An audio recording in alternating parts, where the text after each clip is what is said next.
warahmatullahi wabarakatuh.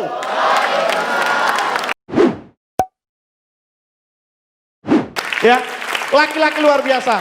Kenapa sih laki-laki selalu membawa foto istri dalam dompetnya? Nih, seperti ini. Karena cinta? Enggak. Karena sayang? Enggak. Karena apa? Setiap dia melihat masalah yang besar, masalah itu terlihat kecil. Karena begitu dia melihat, masalah ini yang paling besar ternyata.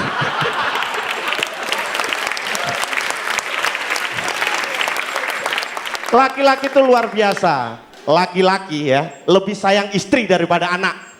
Percaya? Laki-laki lebih sayang istri daripada anak. Coba lihat kalau anak kita digendong orang, oh kita seneng. Coba istri kita digendong orang.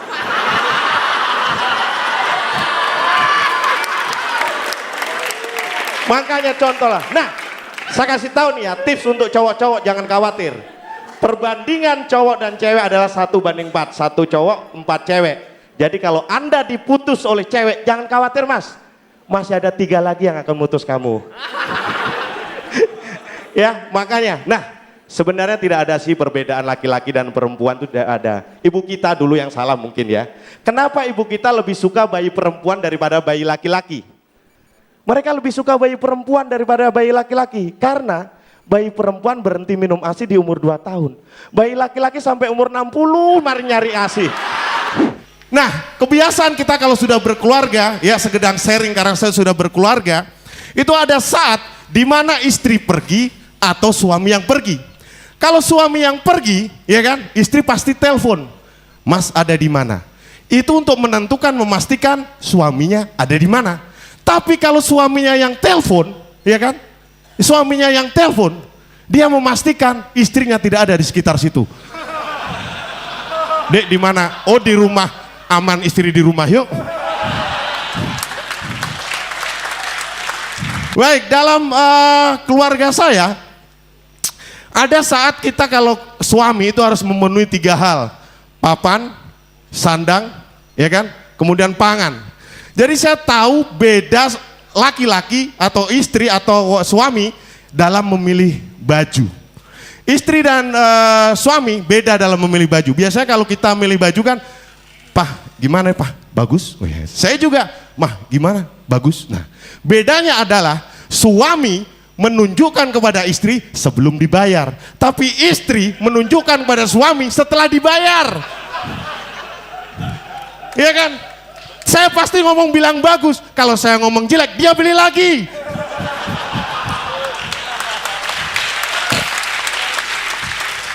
Dalam keluarga saya yang saling saya hormati adalah almarhum ayah saya.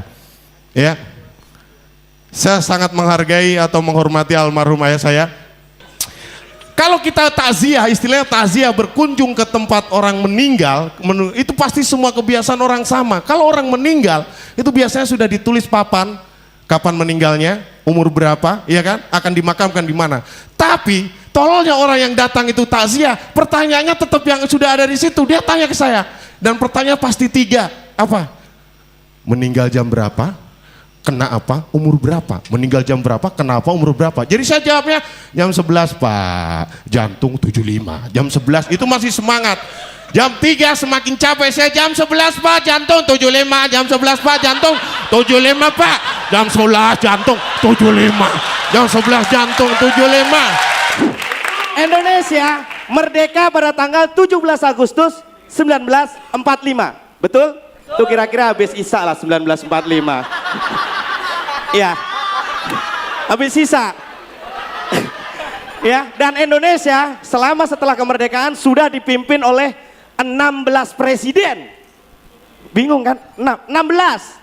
Pak Karno, Pak Harto, Habibie, Megawati, Gus Dur, Susilo Bambang Yudhoyono, 16 presiden. Tapi banyak orang yang membedakan enak mana sih, dulu sering kan orde lama sama orde baru, orde reformasi enak mana gitu ya. Yang jelas menurut kakek saya paling enak orde lama, karena waktu itu nenek saya masih seger.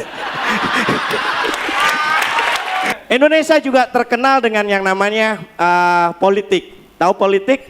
Ya, pokoknya harus lihai dan penuh taktik. Iya. Yeah. Nah, tapi harus diakui di Indonesia masih banyak fakir miskin dan anak terlantar. Betul? Betul. Padahal dalam pasal 34 disebutkan bahwasanya fakir miskin dan anak terlantar dipelihara oleh negara. Masalahnya tidak disebutkan negara mana yang memelihara. Ya. Pasal 33, bumi dan air dan kekayaan yang ada di Indonesia dikuasai oleh negara. Tidak disebutkan negara mana yang menguasai. Betul.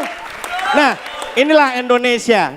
Indonesia kita tahu dalam Indonesia ada politik, partai-partai politik punya warna kebesaran. Padahal ini yang namanya serakah. Warna diakui, padahal warna adalah ciptaan Tuhan.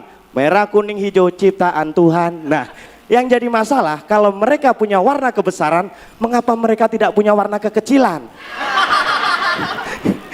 Tapi apalah, semua sudah biarin. Kita harus bangga dengan Indonesia. Karena apa? Dalam hal teknologi, kita lebih hebat dari Amerika. Kenapa bisa begitu? Amerika memerlukan pesawat ulang-alik, memerlukan roket untuk bisa menginjak bulan. Indonesia cukup kita duduk, kita sudah bisa memencet bintang. 99 pagar, ketik bintang. Mengenai tawuran, rajanya tawuran dulu saya ini. Saya pernah dikeroyok 5 orang. Wow, nggak mundur saya. 3 orang saya lumpuhkan, 2 orang gotong saya ke rumah sakit. Ya, baik. Tapi ada lagi kejadian di Indonesia ini macam-macam. Selain berita-berita itu, hukum di Indonesia ini yang menyebabkan banyak kerusuhan karena orang kadang tidak takut dengan hukum karena putusan hukum kadang aneh. Sebuah kafe apabila diserbu oleh 1 orang, maka orang itu akan dikenai ancaman pasal, ya. Ancaman pasalnya adalah perbuatan tidak menyenangkan kalau 1 orang. Tapi kalau yang nyerbu rame-rame, kafe diserbu rame-rame, hukum akan mengatakan itu kerja bakti. Ya, jadi mengenai hukum itu. Dan ada lagi satu putusan hukum di tetangga saya. Tetangga saya dihukum 1 tahun karena dia membunuh istrinya dengan palu dan gergaji. Saya terus terang kaget dan tidak terima. Yang membuat saya tidak terima, selama saya menjadi tetangganya, tiap saya pinjam palu sama gergaji dia ngomong enggak punya.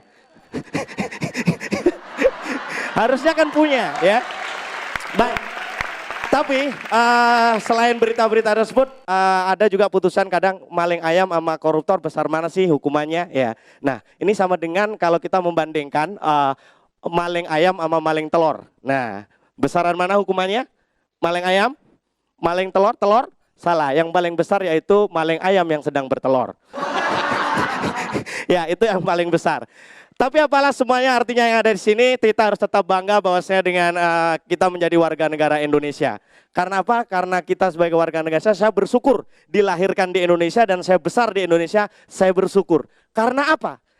Andaikan saya dilahirkan di Inggris, saya besar di Inggris, saya pasti akan nangis. Nangis karena apa? Saya tidak bisa bahasa Inggris. Nah, tapi balik lagi ada satu yang terlewat mengenai hukum. Ternyata tidak semua hukuman di Indonesia ini timpang. Ada yang benar-benar saya setuju sekali. Di Surabaya ada seorang pemerkosa, ya, pemerkosa dihukum 10 tahun penjara dan alat kejahatan disita oleh negara untuk dimusnahkan. Tapi saya tidak akan membahas mengenai olahraga malam hari ini. Saya akan membahas tentang pencuri uang negara alias koruptor. Korban-korban pikiran kotor. Kenapa? Kenapa di Indonesia koruptor masih banyak? Ya, kalau Pak Wisben timbul pertanyaan saya, timbul jawabannya. Karena apa? Hukum di Indonesia ini lemah, lain dengan hukum-hukum negara lain. Di Arab, pencuri sendal dipotong tangannya. Di Indonesia, pencuri uang negara dipotong masa tahanannya.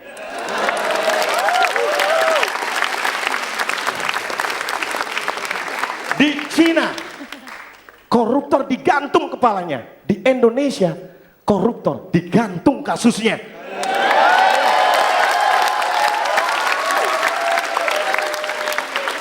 Dan lainnya, di Indonesia semua ilmu, kebanyakan ilmu kalau diterapkan di hukum Indonesia tidak akan cocok. Dokter mengatakan sakit itu disebabkan oleh virus. Tapi dalam hukum Indonesia hanya gara-gara dipanggil orang bisa tiba-tiba sakit. Pak, Bapak dipanggil KPK, Aduh, aduh, aduh, aduh. Pak, Bapak dipanggil polisi, Pak. Aduh, aduh, aduh, aduh, aduh, aduh, aduh, aduh. Aduh, aduh, aduh, aduh, aduh, aduh, aduh, aduh. Maaf Pak, Bapak ini kan belum dipanggil. Dipanggil yang Maha Kuasa, goblok. Katanya Indonesia sudah menerapkan yang namanya katakan tidak pada korupsi. Iya. Banyak pejabat yang sudah menerapkan. Oh, Bapak korupsi? Oh, tentu tidak.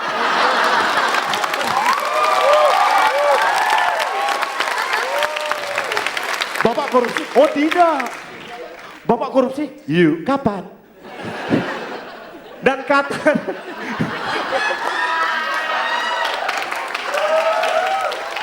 Dan katanya di Indonesia tahanan koruptor bisa keluar masuk penjara. Itu berita bohong. Yang benar adalah dia masuk dulu baru keluar nggak balik-balik. Ya. Korupsi ternyata di Indonesia tidak hanya masalah uang dan barang. Di Indonesia saking parahnya waktu juga dikorupsi. Contohnya, saya sebenarnya 6 menit karena saya korupsi ya saya tutup sampai sekian. Wassalamualaikum warahmatullahi wabarakatuh.